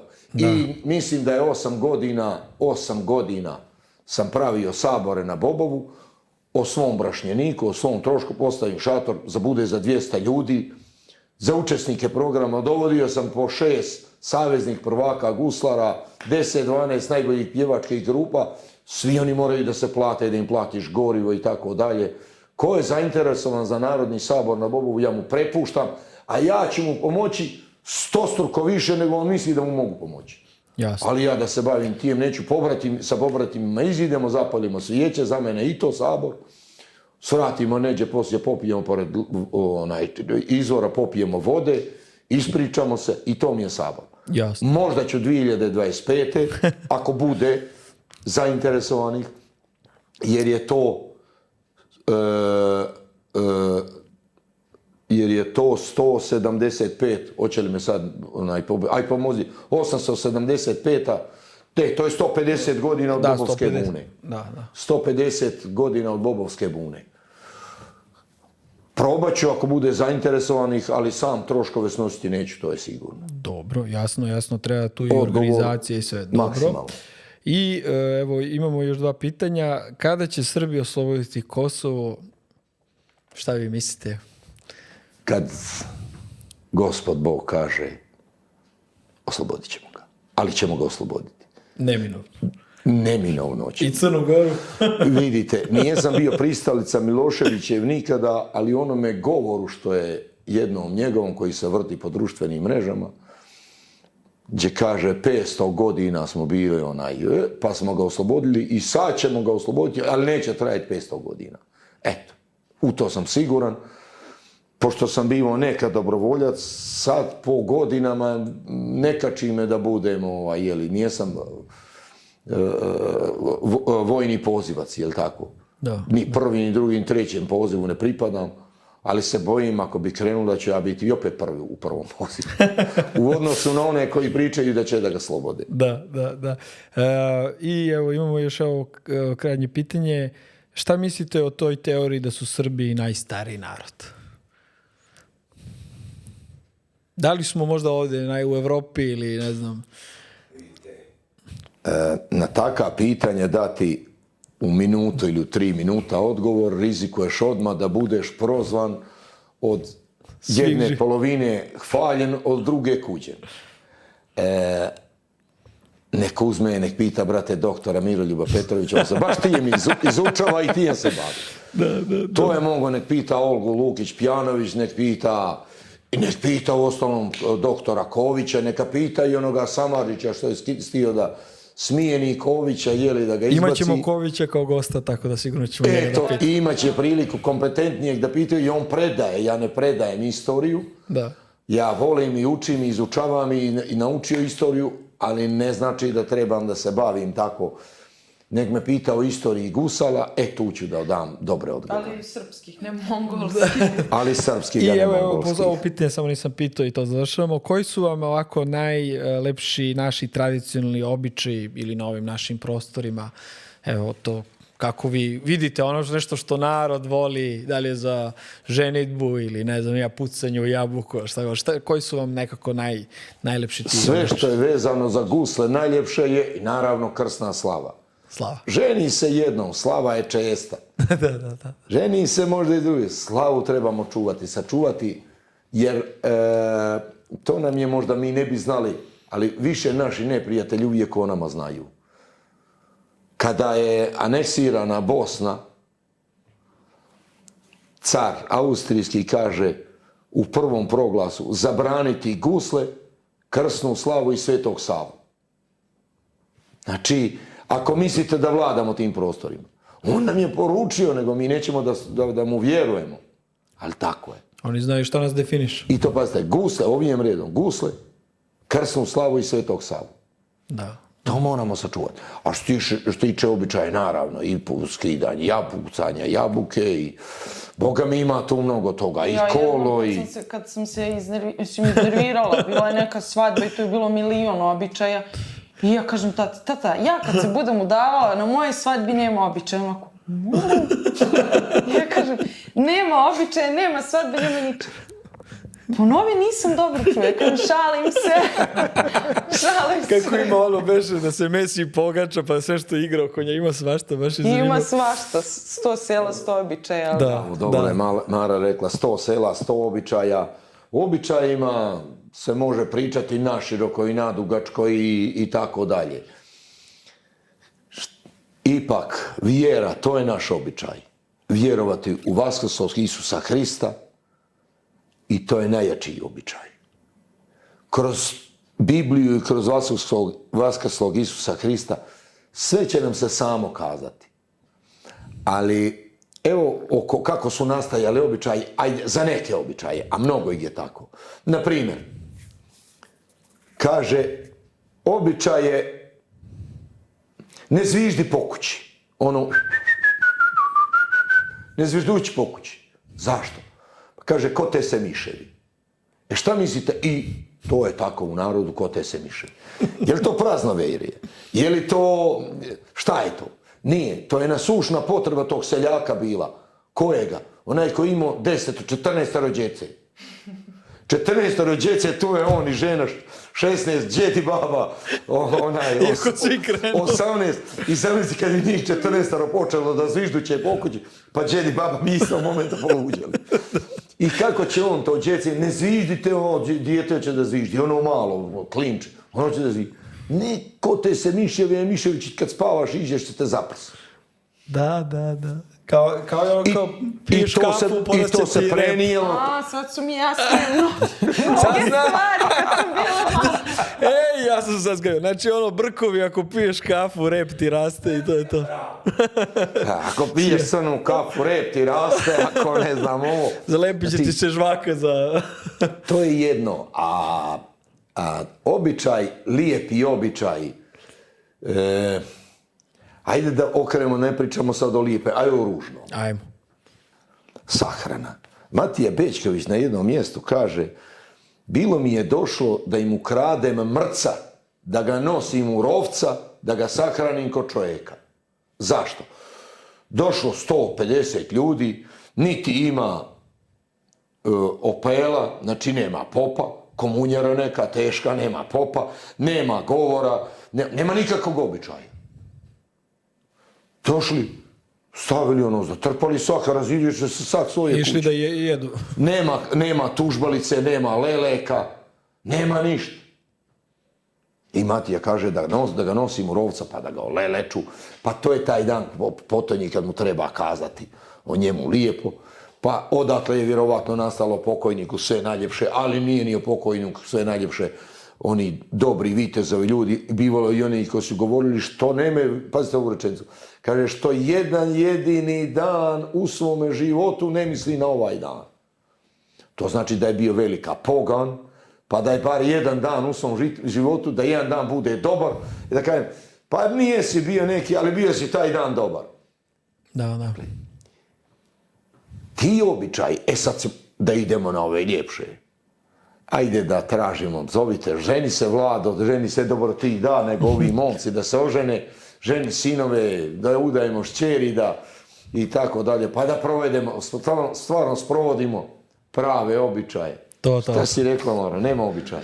Vukojica, ako oženimo ove momke uskoro, a imam ih 10 i sigurno vi tamo ima da sprovodimo običaje nekoliko godina narednih, da Bog.